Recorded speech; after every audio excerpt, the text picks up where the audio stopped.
Salut à toutes et à tous les amis, j'espère que vous allez bien. Dans cette vidéo, je vais vous faire le déballage, la présentation et le test d'un mini clavier sans fil de la marque chinoise Ritech vendu dans ce carton. Avant de commencer, je vais vite vous le montrer.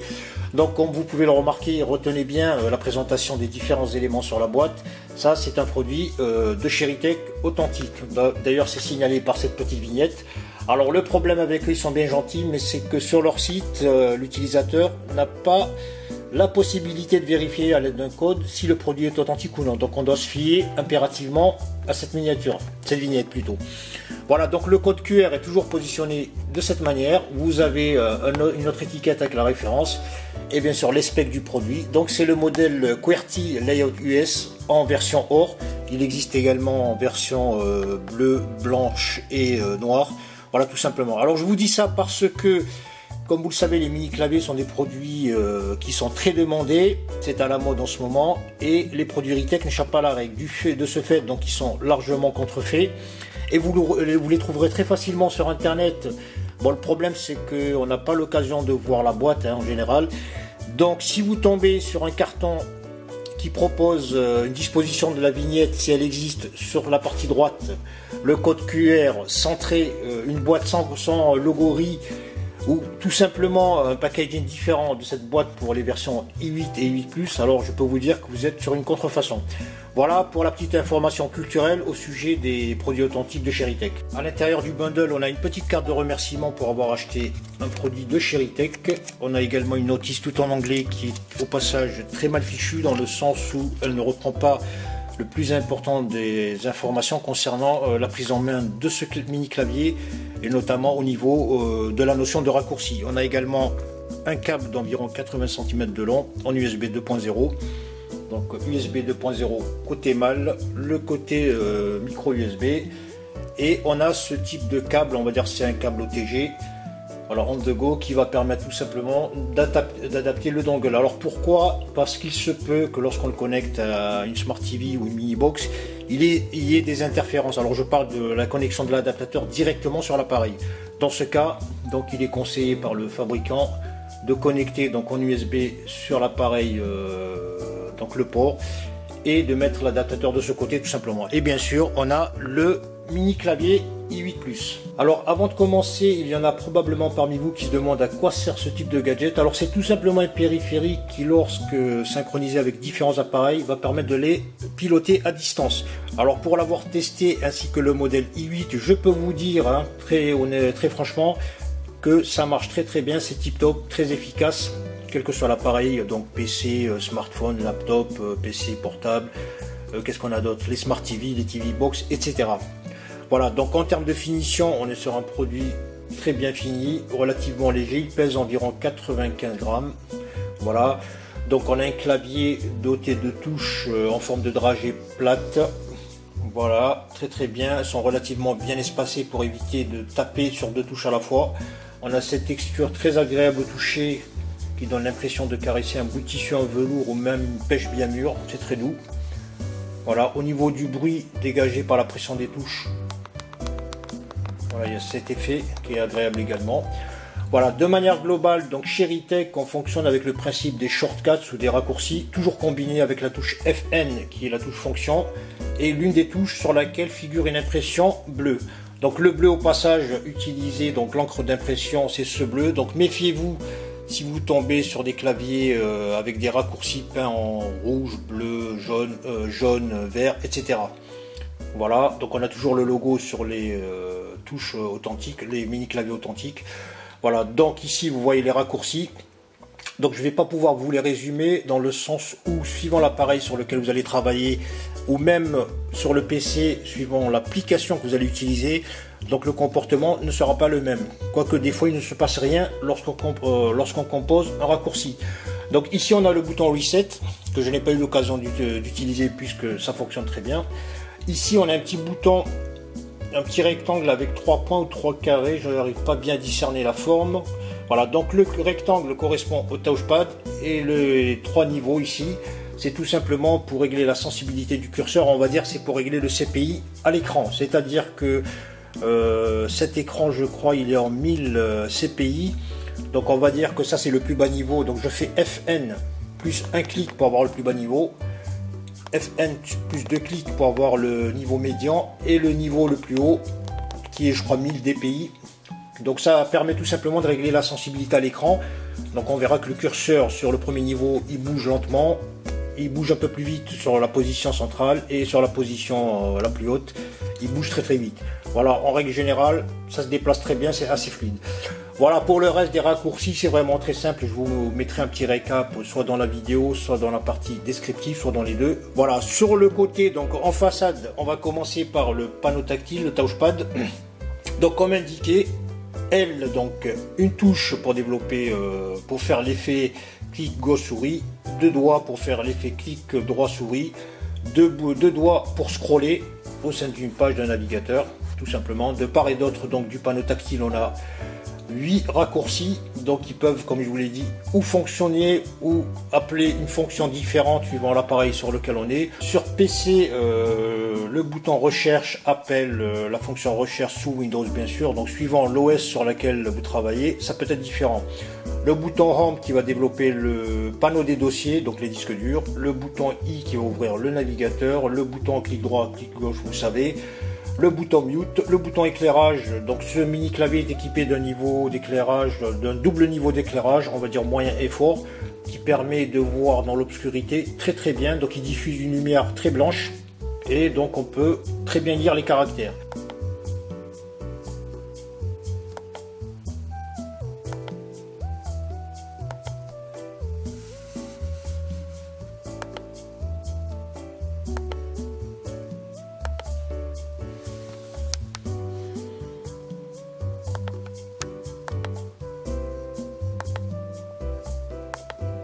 Et pour terminer, donc on a quoi pour terminer? Le bouton lecteur qui par défaut sur PC va ouvrir donc votre lecteur par défaut. Si vous souhaitez le changer, vous faites clic droit sur un fichier audio vidéo, propriété, s'ouvrir avec, vous changez votre lecteur, automatiquement il est mappé et vous pourrez l'utiliser.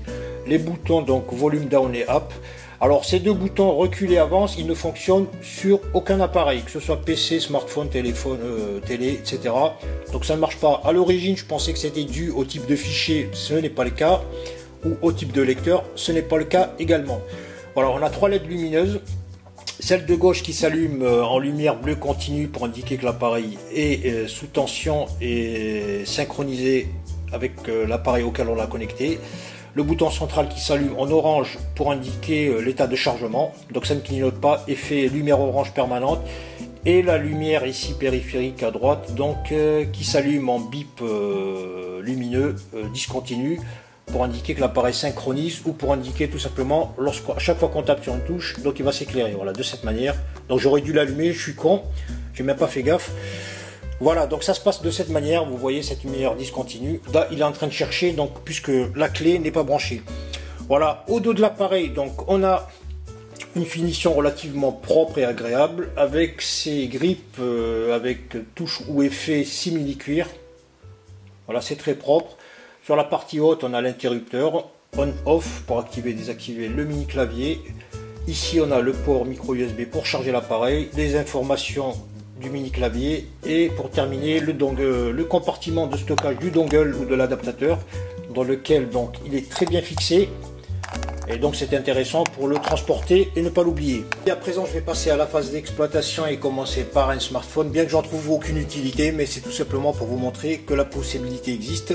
Dans un premier temps, il faut au préalable se doter de ce type d'adaptateur micro, mini, appelez-les comme vous voulez. Ce sont des gadgets achetés pour environ 40-50 centimes au plus sur le site chinois Gearbest. Alors comment ça marche? C'est vraiment très simple. Je vais d'abord brancher l'adaptateur au smartphone et ensuite brancher le dongle à l'adaptateur. Donc aussitôt connecté, vous avez entendu le petit bruit, c'est du plug and play. À présent, j'active tout simplement mon mini clavier. Donc comme vous pouvez le remarquer, la lumière bleue continue s'est allumée pour signaler qu'il est sous tension et synchronisé avec l'appareil. À présent, je vais vous montrer à quoi ça ressemble à l'intérieur.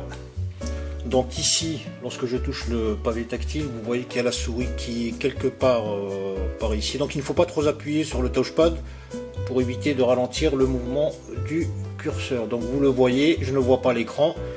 Voilà, on peut également naviguer à l'aide des touches directionnelles pour passer de tuile en tuile. de manière très fluide et rapide. Voilà, ensuite on peut aller sur une application, faire OK et l'ouvrir ou la fermer, etc. Donc c'est relativement aisant et très facile à gérer. Au niveau du PC, c'est pratiquement similaire au comportement qu'a le mini clavier avec le smartphone. Donc le curseur est actuellement positionné sur la partie haute de l'écran. Donc je vais le mettre sous tension dans un premier temps. Et vous allez voir que vous voyez, en termes de fluidité, voilà, c'est très fluide. Donc comme je vous l'avais dit, il y a la possibilité de régler la sensibilité du curseur à l'écran en faisant la fonction FN, donc raccourci, plus un clic pour avoir la sensibilité la plus basse. Donc à ce niveau, il n'y a pas de flagrante différence, suivant qu'on appuie une fois, deux fois ou trois fois. Concernant la navigation au sein d'un fichier par exemple, à l'aide des touches directionnelles, vous allez voir que c'est relativement rapide et fluide. On peut également utiliser pour aller plus vite les touches Page Up et Page Down. Voilà, bon, je vais faire un petit test sur un fichier pour vous donner une idée des touches fonctions son, couper, plus et moins. Donc je vais choisir un fichier non copyrighté. Je vais prendre Joachim Garraud. Lui, c'est un bon compositeur qui est sur YouTube et qui produit de la bonne musique, si vous voulez le découvrir. On va prendre Joachim Garraud et on clique. Voilà. Voilà, je vais faire pause. C'est instantané. Baisser le volume. Donc vous voyez le curseur qui est tout en haut à gauche. Voilà, c'est rapide. Et comme je vous l'ai dit, il y a le problème de... On peut également bien sûr faire mute. Je vais remettre en marche. Voilà, comme je vous l'ai dit, il y avait le problème de recul et avance rapide sur les lecteurs qui ne fonctionnent pas. Donc vous voyez, il ne se passe rien sur VLC. Alors moi qui ai une petite manip à faire. Sur une Smart TV, c'est aussi simple que sur un PC. Il suffit tout simplement de connecter l'adaptateur fourni sur un port USB de libre. Et comme je vous l'ai dit, dans le cas où il y aurait des problèmes de réception, on peut directement adapter le câble fourni et y rattacher à l'extrémité sur la partie câble OTG ici. Vous voyez, vous mettez le receveur. Donc je ne peux pas le faire là parce que j'ai la main occupée à tenir la caméra.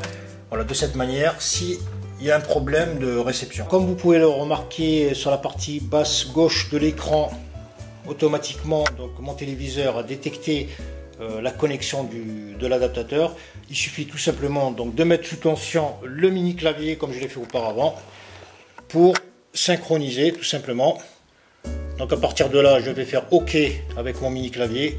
Et là, vous allez remarquer, donc là, il y a interférence, quoique, il me demande l'angle du clavier.